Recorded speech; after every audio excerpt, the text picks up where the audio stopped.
मित्रों, सादर जय श्री कृष्ण। हमारे YouTube चैनल में आप सभी का बहुत बहुत स्वागत है। मैं हूं आपके साथ विशाल शास्त्री। आज हम आपको सावन सोमवार का संपूर्ण जानकारी बताने जा रहे हैं। इस वीडियो को आप अंत तक जरूर देखिएगा और अधिक से अधिक लोगों को शेयर जरूर कीजिएगा। श्रावण का संपूर्ण मास मनुष्यों में ही नहीं अपितु पशु पक्षियों में भी एक नव चेतना का संचार करता है। जब प्रकृति अपने पूरे यौवन पर होती है और रिमझिम फुहारे साधारण व्यक्ति को भी कवि हृदय बना देती है, सावन में मौसम का परिवर्तन होने लगता है। प्रकृति हरियाली और फूलों से धरती का श्रृंगार देती है, परंतु धार्मिक परिदृश्य से सावन मास भगवान शिव को ही समर्पित होता है। मान्यता है कि शिव आराधना से इस मास में विशेष फल प्राप्त होता है। इस महीने में हमारे सभी ज्योतिर्लिंगों की विशेष पूजा अर्चना और अनुष्ठान की बड़ी प्राचीन एवं पौराणिक परंपरा है। रुद्राभिषेक के साथ महामृत्युंजय का पाठ तथा काल सर्प दोष का निवारण की विशेष पूजा का महत्वपूर्ण समय रहता है। यह वह मास है जब कहा जाता है जो मांगोगे वही मिलेगा। भोलेनाथ सबका भला करते हैं। श्रावण महीने में हर सोमवार को शिव जी का व्रत या उपवास रखा जाता है। श्रावण मास में पूरे माह की व्रत रखा जाता है। इस महीने में प्रत्येक दिन स्कंद पुराण में के एक अध्याय को अवश्य पढ़ना चाहिए। यह महीना मनोकामनाओं का इच्छित फल प्रदान करने वाला माना जाता है। पूरे महीने शिव परिवार की विशेष पूजा की जाती है। इस वर्ष में 4 जुलाई को श्रावण मास की शुरुआत होगी। 10 जुलाई के दिन श्रावण मास का प्रारंभ सोमवार पड़ेगा। इस दिन सोमवार के दिन ही आपको श्रावण का व्रत रखना चाहिए, यानी कि 10 जुलाई 2023 के दिन ही आपको सावन सोमवार का व्रत रखना चाहिए। इसके बाद से 17 जुलाई को दूसरा सोमवार का व्रत रहेगा, 24 जुलाई को तीसरा सोमवार का व्रत रहेगा, 31 जुलाई को चौथा सोमवार पड़ेगा। इस दिन आपको व्रत रखना चाहिए। 7 जुलाई को 5वां सोमवार रहेगा, 14 अगस्त को छठा सोमवार तथा 21 अगस्त को 7वां सोमवार तथा 28 अगस्त को श्रावण मास का अंतिम सोमवार पड़ेगा। यह सभी सोमवार का व्रत आपको नियम पूर्वक करना चाहिए और भक्ति भाव के साथ भगवान भोलेनाथ की आराधना करनी चाहिए। सावन का अंतिम दिन 31 अगस्त को होगा। 30 अगस्त को राखी के त्योहार पर होगा। ये सब उत्तरी भारत के पंचांगों के अनुसार मान्य है। इस मास के सोमवार के उपवास रखे जाते हैं। कुछ श्रद्धालु 16 सोमवार का व्रत रखते हैं। श्रावण मास में मंगलवार के व्रत को मंगला गौरी व्रत कहा जाता है। जिन कन्याओं के विवाह में विलंब हो रहा है उन्हें सावन में मंगला गौरी का व्रत रखना चाहिए, उससे लाभदायक रहता है। सावन के महीने में सावन, शिवरात्रि और हरियाली अमावस्या का भी अपना अलग अलग महत्व बताया गया है। सावन के सोमवार पर रखे गए व्रतों की महिमा अपरंपार है। जब सती ने अपने पिता दक्ष के निवास पर शरीर त्याग दिया था, उससे पूर्व महादेव को हर जन्म में पति के रूप में पाने का प्रण लिया था। पार्वती ने सावन के महीने में निराहार रहकर कठोर तप किया था और भगवान शंकर को पा लिया था। इसलिए यह मास विशेष हो गया और सारा वातावरण शिवमय हो गया। इस अवधि में विवाह योग्य लड़कियां इच्छित वर पाने के लिए सावन के सोमवारों का व्रत रखती हैं। इसमें भगवान शंकर के अलावा शिव परिवार अर्थात माता पार्वती, कार्तिकेय, नंदी और गणेश जी की भी पूजा की जाती है। सोमवार को उपवास रखना श्रेष्ठ माना जाता है, परंतु जो नहीं रख सकते हैं वे सूर्यास्त के बाद एक समय भोजन ग्रहण कर सकते हैं। श्रावण मास की पूर्णिमा के दिन श्रवण नक्षत्र होने से मास का नाम श्रावण मास हुआ। और वैसे तो प्रतिदिन ही भगवान शिव की पूजा करनी चाहिए, लेकिन श्रावण मास में भगवान शिव के कैलाश में आगमन के कारण श्रावण मास भगवान शिव को प्रिय होने से की गई सभी समस्त आराधना शीघ्र ही फलदायी होती है। पद्म पुराण के पाताल खंड के 8वें अध्याय में ज्योतिर्लिंगों के बारे में कहा गया है कि जो मनुष्य इन 12 ज्योतिर्लिंगों के दर्शन करता है उनकी समस्त कामनाओं की इच्छा पूर्ति होती है। स्वर्ग और मोक्ष का वैभव जिनकी कृपा से प्राप्त होता है। शिव के त्रिशूल की एक नोक पर काशी विश्वनाथ की नगरी का भार है। पुराणों में ऐसा वर्णित है कि प्रलय आने पर भी काशी को किसी प्रकार की क्षति नहीं होगी। भारत में शिव संबंधी अनेक पर्व तथा उत्सव मनाए जाते हैं। उनमें श्रावण मास की अपना विशेष महत्व रखता है। संपूर्ण महीने में 4 सोमवार, एक प्रदोष तथा शिवरात्रि ये योग एक साथ श्रावण मास में मिलते हैं, इसलिए श्रावण मास का महीना अधिक फल देने वाला होता है। इस मास के प्रत्येक सोमवार को शिवलिंग पर शिवा मुठ चढ़ाई जाती है। वह क्रमशः इस प्रकार है। प्रथम सोमवार को कच्चे चावल 1 मुट्ठी में चढ़ा देना चाहिए। दूसरे सोमवार को सफ़ेद तिल्ली 1 मुट्ठी में चढ़ा देना चाहिए। तीसरे सोमवार को खड़े मूंग 1 मुट्ठी में भोले बाबा को चढ़ा देना चाहिए।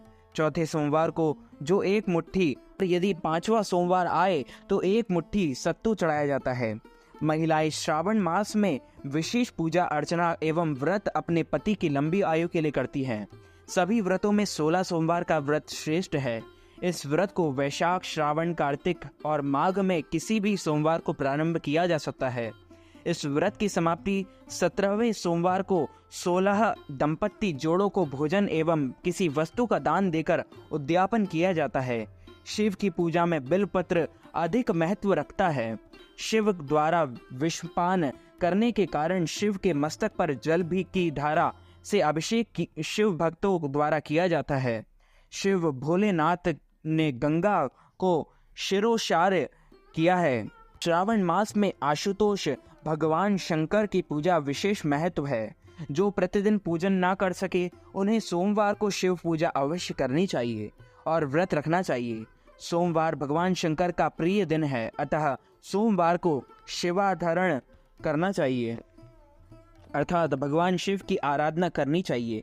श्रावण मास में पार्थिव शिव पूजा का विशेष महत्व है, अतः प्रतिदिन अथवा प्रति सोमवार तथा प्रदोष को शिव पूजा या पार्थिव शिव पूजा अवश्य करनी चाहिए। सोमवार के व्रत के दिन प्रातः काल ही स्नान ध्यान के उपरांत मंदिर, देवालय या घर पर श्री गणेश जी की पूजा के साथ शिव, पार्वती और नंदी जी की भी पूजा की जाती है। इस दिन प्रसाद के रूप में जल, दूध, दही, शहद, घी, चीनी, जनेऊ, चंदन, रोली, बेलपत्र, भांग, धतूरा, धूप, दीप और दक्षिणा के साथ ही नंदी के लिए चारा और आटे की पिन्नी बनाकर भगवान पशुपतिनाथ का पूजन किया जाता है।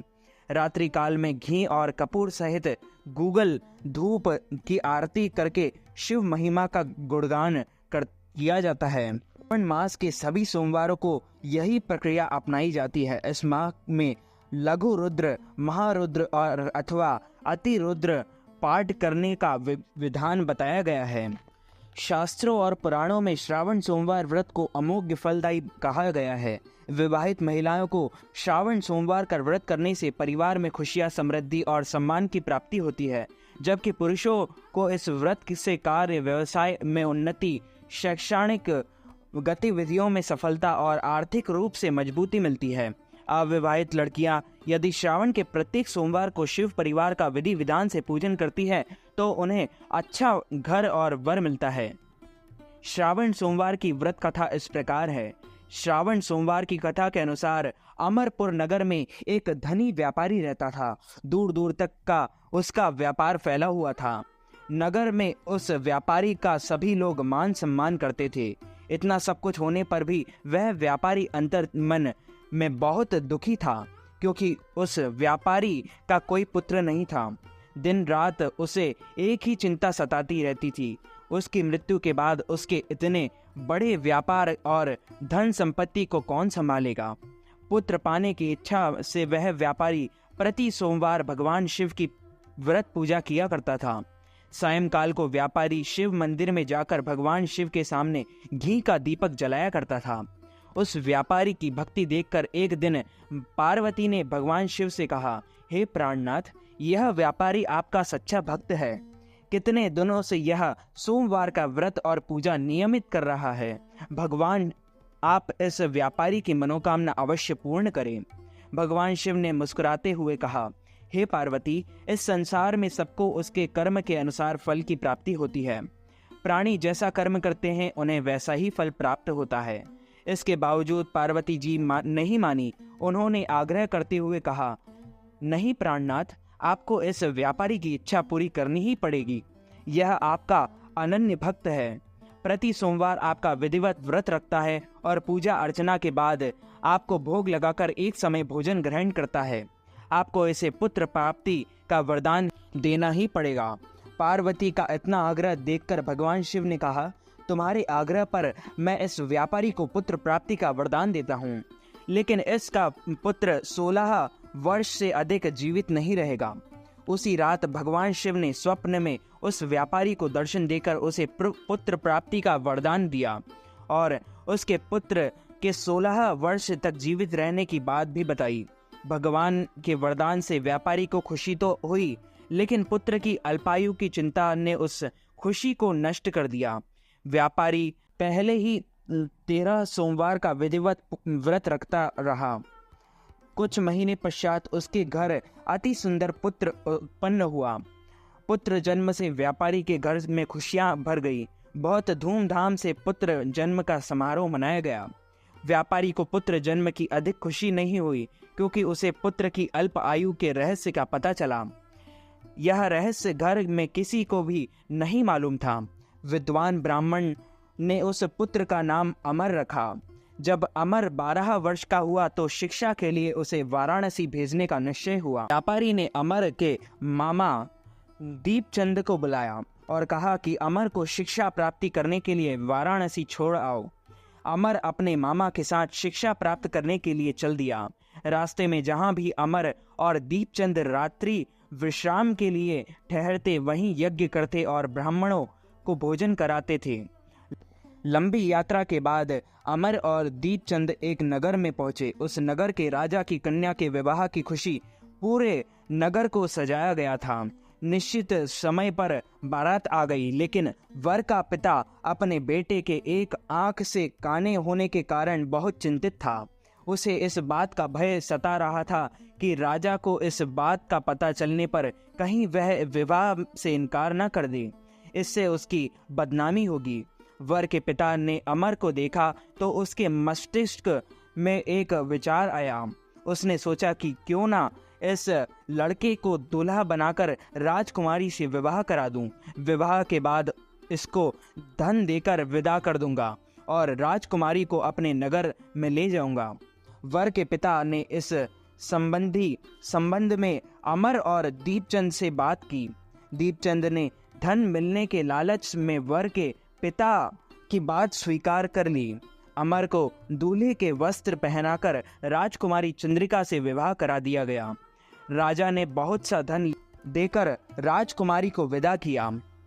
अमर जब लौटा तब वह लौटते समय नहीं छिप सका और उसने राजकुमारी को ओढ़नी पर लिख दिया, राजकुमारी चंद्रिका, तुम्हारा विवाह तो मेरे साथ हुआ था, तो मैं वाराणसी में शिक्षा प्राप्त करने जा रहा हूँ। अब तुम्हें जिस नवयुवक की पत्नी बनना पड़े वह काना है। जब राजकुमारी ने अपनी ओढ़नी पर लिखा हुआ पढ़ा तो उसने काने लड़के के साथ जाने से इनकार कर दिया। राजा ने सब बातें जानकर राजकुमारी को महल में रख दिया। उधर अमर अपने मामा दीपचंद के साथ वाराणसी पहुंच गया। अमर ने गुरुकुल में पढ़ना शुरू कर दिया। जब अमर की आयु 16 वर्ष की पूरी हुई तो उसने एक यज्ञ किया। यज्ञ की समाप्ति पर ब्राह्मणों को भोजन कराया और खूब अन्न वस्त्र दान किए। रात को अमर अपने शयन कक्ष में सो गया। शिव के वरदान के अनुसार शयनावस्था में ही अमर के प्राण पखेरु उड़ गए। सूर्योदय पर मामा अमर को मृत देखकर रोने पीटने लगा। आसपास के लोग भी एकत्र होकर दुख प्रकट करने लगे। मामा के रोने विलाप करने के स्वर समीप से गुजरते हुए भगवान शिव और माता पार्वती ने भी सुने। पार्वती जी ने भगवान से कहा, हे प्राणनाथ, मुझसे इसके रोने के स्वर सहन नहीं हो रहे हैं, आप इस व्यक्ति के कष्ट अवश्य दूर करें। भगवान शिव ने पार्वती जी के साथ अदृश्य रूप में समीप जाकर अमर को देखा तो ने बोला, पार्वती, यह तो उसी व्यापारी का पुत्र है। मैंने इसे 16 वर्ष की आयु का वरदान दिया था। इसकी आयु तो पूरी हो गई। पार्वती जी ने फिर भगवान शिव से निवेदन किया, हे प्राणनाथ, आप इस लड़के को जीवित करें, नहीं तो इसके माता पिता पुत्र की मृत्यु के कारण रो रो कर अपने प्राणों का त्याग कर देंगे। इस लड़के का पिता तो आपका परम भक्त है, वर्षों से सोमवार का व्रत करते हुए आपको भोग लगा रहा है। पार्वती के आग्रह करने पर भगवान शिव ने उस लड़के को जीवित होने का वरदान दिया और कुछ ही पल में वह जीवित होकर उठ गया। शिक्षा समाप्त करके अमर मामा के साथ अपने नगर की ओर चल दिया। दोनों चलते हुए उसी नगर में पहुंचे जहां अमर का विवाह हुआ था। उस नगर में भी अमर ने यज्ञ का आयोजन किया। समीप से गुजरते हुए नगर के राजा ने यज्ञ का आयोजन देखा। राजा ने अमर को तुरंत पहचान लिया। यज्ञ समाप्त होने पर राजा अमर और उसके मामा को महल में ले गया और कुछ दिन उन्हें महल में रखकर बहुत सा धन वस्त्र देकर राजकुमारी के साथ विदा किया। रास्ते में सुरक्षा के लिए राजा ने बहुत से सैनिकों को भी साथ भेजा। दीपचंद्र ने नगर में पहुंचते ही एक दूत को घर भेजकर अपने आगमन की सूचना भेजी। अपने बेटे अमर के जीवित वापस लौटने की सूचना से व्यापारी बहुत प्रसन्न हुआ।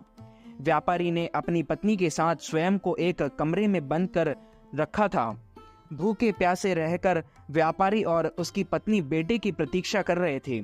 उन्होंने प्रतिज्ञा कर रखी थी कि यदि उन्हें अपने बेटे की मृत्यु का समाचार मिला तो दोनों अपने प्राण त्याग देंगे। व्यापारी अपनी पत्नी और मित्रों के साथ नगर के द्वार पर पहुंचा। अपने बेटे के विवाह का समाचार सुनकर पुत्र वधू राजकुमारी चंद्रिका को देखकर उसकी खुशी का ठिकाना ना रहा। उसी रात भगवान शिव ने व्यापारी के स्वप्न में आकर कहा, हे श्रेष्ठी, मैंने तेरे सोमवार के व्रत करने और व्रत कथा सुनने से प्रसन्न होकर तेरे पुत्र को लंबी आयु प्रदान की है। व्यापारी बहुत प्रसन्न हुआ। सोमवार का व्रत करने से व्यापारी के घर में खुशियां लौट आई। शास्त्रों में लिखा है कि जो स्त्री पुरुष सोमवार का विधिवत व्रत करते हैं और व्रत कथा सुनते हैं, उन्हें उनकी सभी इच्छाएं पूरी होती है तथा उनकी सभी मनोकामनाएं पूर्ण होती। तो मित्रों, हमारे इस ज्ञानवर्धक वीडियो को अधिक से अधिक लोगों तक शेयर कीजिएगा, लाइक कीजिएगा, कमेंट कीजिएगा। कमेंट बॉक्स में हर हर महादेव, जय श्री महाकाल जरूर लिखिएगा। मैं मिलता हूं आपको किसी नई वीडियो के साथ। तब तक के लिए सादर जय श्री कृष्ण, हर हर महादेव।